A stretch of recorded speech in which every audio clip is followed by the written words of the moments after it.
Welcome everyone to today's webinar, Target Dashboard webinar, which is going to be about filters and pivots.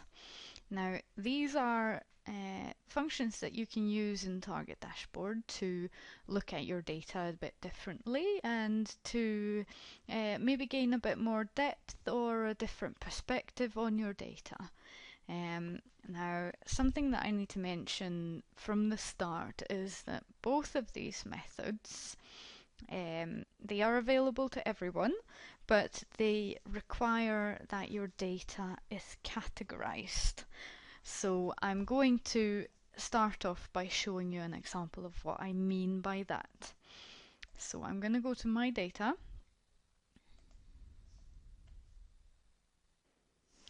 And I'm going to go to the data that we're going to use, which is our sales data that I'm sure you recognized if you've watched any of our other videos.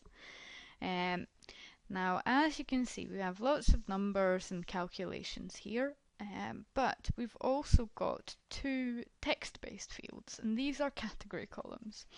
And to be able to filter or use a pivot on your data in your dashboards or anywhere really, you need to have at least one category column. Now, in this case, we've got two. So we've got our salesperson, we've got 4 salespeople, and we've got 2 different products that they're selling. So for each month in this monthly table, we have 8 rows of data. So we have 1 row for each salesperson per product. So that's 4 times 2, 8. And with that basic maths out of the way, I thought I would start by building a chart from this table that has a filter. So if we go back to the dashboard, you can see that edit mode is on. So I'm just going to add a chart. I'm going to use our sales table, and if it got a bit noisy just there, it's because someone is hoovering right outside my meeting room. So I do apologise if that's interrupting the audio. Now, we've selected our table, and I'm going to create a new chart from this table. And let's make a bar chart. I'm going to turn this off, and let's order it by salesperson. So as you can see, this is a category chart, and it's got all of our salespeople in it. And to add a filter, you'll see this little link. This link is available wherever there's a filter option available. So it's available in TimeBased Charts, in Gauges, in yearly comparison charts, in scorecards, and yeah, anything that you can filter, you will see this link, and it looks exactly, this window looks exactly the same wherever you see it. So I'm going to tell this chart to filter by product type, and we're only going to look at machine.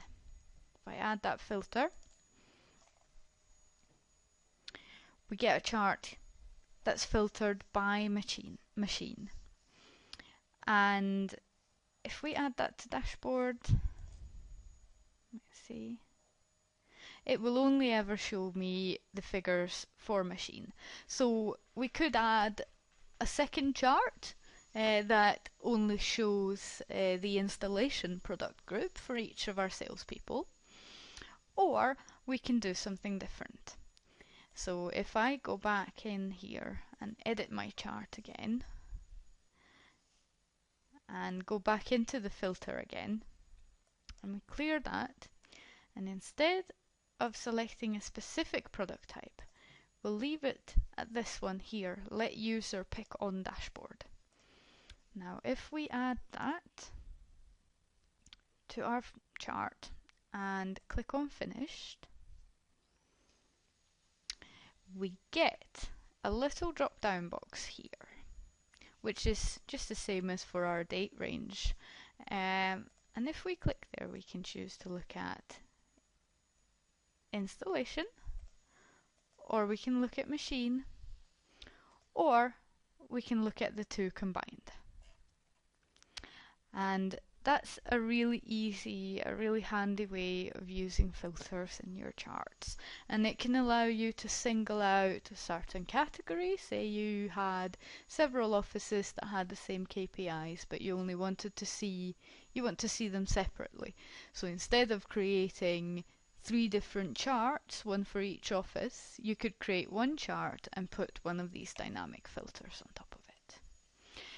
But what if, say, you have your salespeople, and you can look at them in a category chart like this and see how they did for a rolling 3-month period, or even just look at last month. How can you, from this data, look at them over time? Now, you could, of course, add another chart for sales and leads, and instead do a time-based chart. And it's quite nicely here, it's added sales value and sales value target, which is just what I want. And then we can set a filter here with salesperson that you can pick on the dashboard. There, let's add that. Now, this chart is great if you want to look at the total. You can also look at individual salespeople. But what happens? What would you do if you wanted to see this view, the historical view, but you wanted to see your salespeople side by side? And that's where a pivot comes in. So I'm going to go back to my data, and I'm going to go to our sales table. And there's a view here which is automatically enabled, which is called Pivot Data Views. So we're going to add a new one of them. And first off, I'd like to advise you to ignore this part on the right here, because it has become obsolete for reasons that I'm going to show you in a little bit. Now, what we want to do, we want to see our salesperson, and we want to see the sales value for our salesperson. So as you can see here, a pivot view turns each of our category items, or each of our salespeople, into a separate columns. It also creates an average and a total. So I'm going to save that, and then I'm going to go back to the dashboard and add a third chart. And I'm going to do the same thing. I'm going to go to sales and leads and create a new chart. Now, we want to see a historical view of our salespeople, and we don't actually have to do anything with these columns here. Now, when there's a pivot view available in the table, you have this option to select a data source. So I'm going to do that, and as you can see, you have your original table here, which is the data table, and then we have all of our pivoted views. So I'm going to select the one that we just made,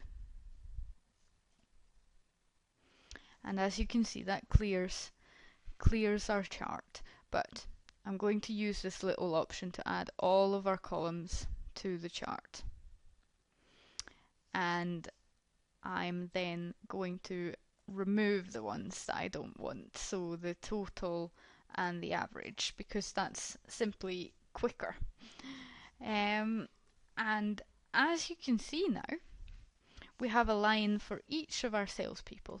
Now I'm going to add a legend to that so we know which one's which.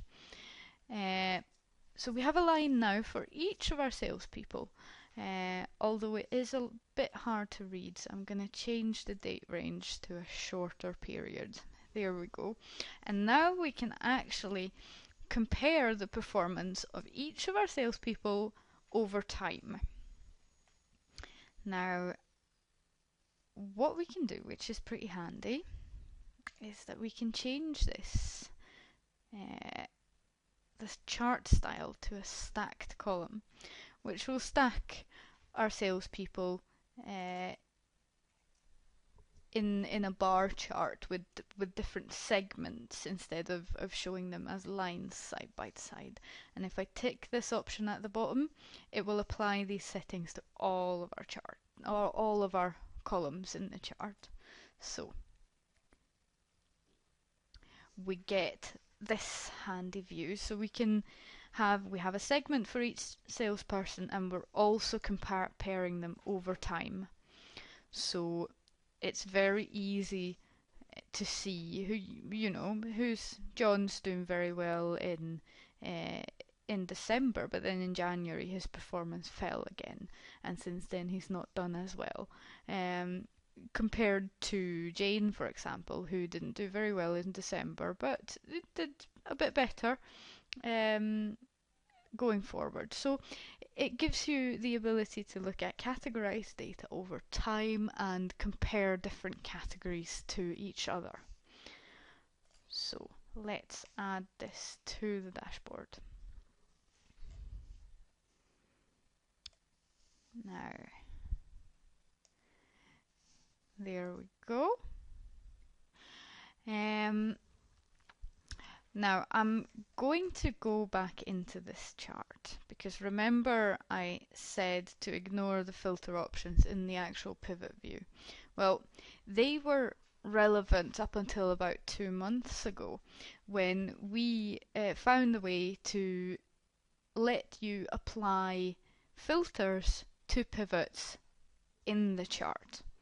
So as you can see, the filter option is here, and we can select to let the user pick the product type on the dashboard, because this will allow us to compare our sales figures for each of our product types while displaying all of our salespeople as well.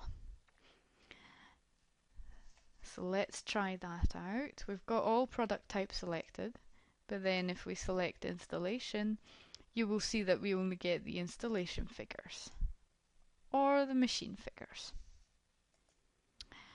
Now, I'm going to go in and change the filter on this chart so that it is using the product type as well. And the reason for this is that if you have the same filter, the same dashboard selectable filter applied to several charts on the same dashboard, and as you can see, we have that now. We've got product type, product type, product type. So all of these are filtered by product type. What we can then do with these charts is apply a dashboard-wide filter.